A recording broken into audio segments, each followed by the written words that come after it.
Bonjour, bienvenue à Français tout inclus. Tout d'abord, je t'invite à t'abonner à ma page YouTube pour savoir à quel moment je vais déposer de nouvelles vidéos. Alors, aujourd'hui, on va parler de classe de mots, donc révision rapide pour ceux qui ont déjà écouté les vidéos sur les classes de mots. Donc, dans une phrase, on a plusieurs mots et chaque mot a une classe et ces mots-là sont divisés en deux catégories. Donc, il y a les mots variables et les mots invariables. Les mots variables, on peut les mettre au pluriel, au féminin, masculin, singulier, tandis que les mots invariables, on ne peut pas les mettre ni au pluriel ni au féminin. Alors, ça sert à quoi de trouver les classes des mots dans une phrase? Bien, ça sert à savoir si on peut les accorder ou pas. Alors, pour ce qui est du verbe, sache que le verbe est une classe de mots variable. Donc, le verbe se conjugue selon un mode, un temps, une personne et un nombre. Je vais expliquer plus tard la différence entre les quatre.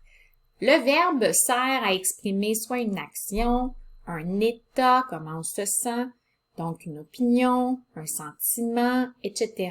et tout ça dans le temps.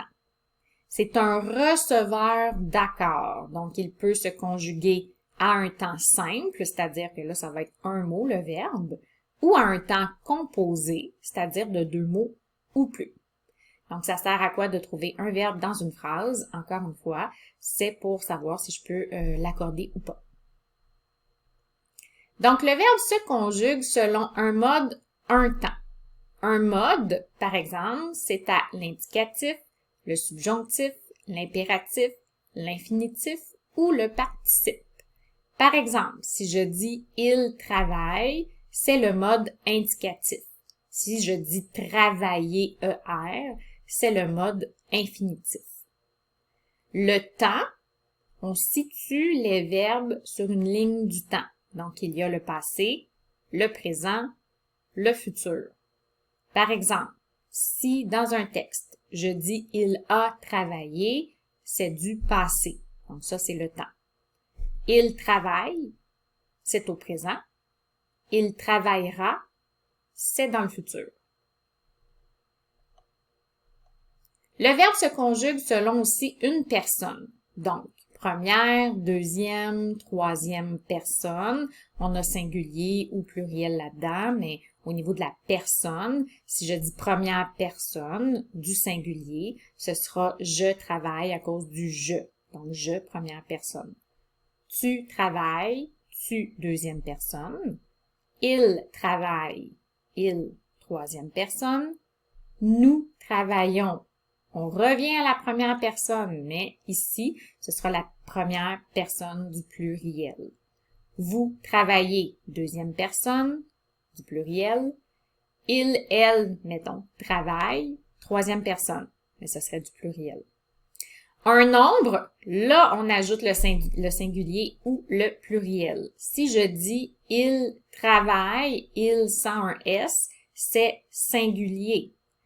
Il travaille, il avec un S travaille ENT, c'est pluriel. Donc, c'est ça la différence entre personne et nombre. Le verbe sert à exprimer plein de choses dans le temps. Alors, soit une action, un état, une connaissance, un déplacement, la météo, une parole, une opinion, un sentiment, une transformation. Et là, on en a des tonnes et des tonnes de verbes dans le Becherel qu'on peut vérifier. C'est juste que il faut savoir, bon, ce verbe-là va dans la météo. Il neige, par exemple. Si je dis quelque chose, ce sera un verbe de parole. Donc, on peut les classer là, dans plein de catégories. J'y arrive. Alors, le verbe est un receveur d'accords. Il reçoit les traits de personne et de nombre de son donneur, qui est le sujet. Par exemple, les enfants aiment les bonbons. Mon verbe, c'est aime. Là, je trouve le sujet. Qui est-ce qui aime les bonbons? Les enfants. Donc, les enfants, c'est un pluriel. On pourrait le remplacer par un « il » au pluriel. Ils aiment. Donc, il faut accorder le verbe au pluriel aussi. Donc, c'est pour ça qu'on va mettre ENT. Alors, le verbe s'accorde à cause de son sujet. Ici, c'est un groupe du nom. Plus tard, on va voir qu'un sujet, ça peut être aussi un groupe du verbe à l'infinitif. Donc, il faut faire attention parce que le groupe du verbe à l'infinitif, le verbe s'accorde toujours au singulier, tandis que quand on a un groupe du nom, ça peut être au pluriel ou au singulier. On peut trouver le verbe en l'encadrant par ne pas ou n'apostrophe pas. Et on peut trouver le sujet du verbe en posant la question suivante devant le verbe, qui est-ce qui ou qu'est-ce qui? Par exemple, les enfants aiment les bonbons. Mon verbe, c'est aime. Je l'identifie parce que je peux l'encadrer. Je peux dire, les enfants n'aiment pas les bonbons. Maintenant, si je veux bien accorder mon verbe, je vais poser une question devant ce verbe-là. Et là, je vais dire, qui est-ce qui aime les bonbons? Les enfants. Les enfants qu'on peut remplacer par un « il » au pluriel. Donc, c'est pour ça qu'on a un verbe avec ENT, parce qu'on l'a accordé avec le sujet « les enfants ».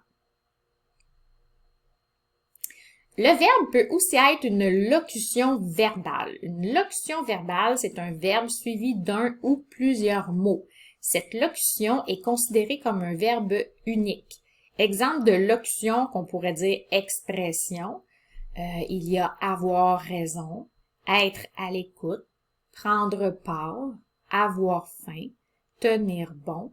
Donc, le truc, ce serait d'aller, par exemple, sur Usito, sur Internet ou dans son dictionnaire, vérifier si c'est une expression, donc une locution verbale ou pas, et comment ça s'accorde.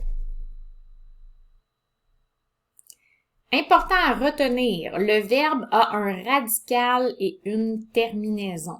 Donc, le radical, c'est la partie qui commence ton verbe et qui exprime son sens. Il faut toujours vérifier l'orthographe du radical parce que parfois, ça ne change pas, mais parfois, ça change selon l'accord.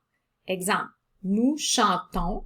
Chant, c'est H-A-N-T. Ça, c'est le radical. C'est la première partie du verbe et c'est l'action de chanter.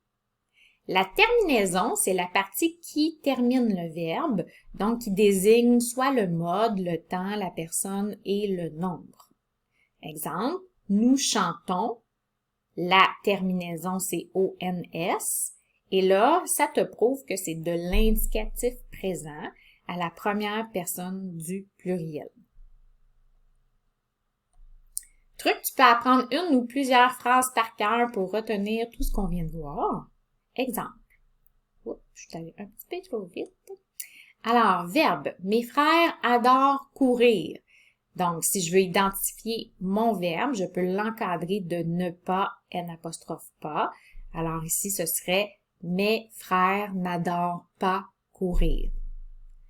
Mon frère adore courir. Là, ici, c'est singulier. Mon verbe, c'est adore. Si je veux trouver le sujet, je vais dire qui est-ce qui adore courir?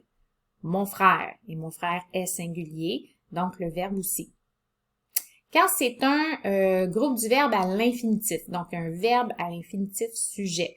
Par exemple, ici, courir est merveilleux. Le verbe conjugué, c'est est. Qu'est-ce qui est merveilleux? Courir. Là, courir, c'est un verbe à l'infinitif, mais c'est quand même un verbe sujet. Donc, quand le verbe à l'infinitif est sujet, attention, le verbe qui est conjugué à droite, lui, reste toujours au singulier, comme avec un « il » au singulier. Donc, qu'est-ce qui est merveilleux? Courir est au singulier, EST. Donc, je t'invite à t'abonner à ma page pour connaître les prochaines vidéos, pour connaître les prochains sujets. Puis, si jamais tu veux d'autres informations sur les classes de mots, il y a déjà d'autres vidéos sur ma chaîne pour parler, par exemple, du nom, du déterminant, du pronom. Donc, tu peux aller les regarder. On se voit la prochaine fois.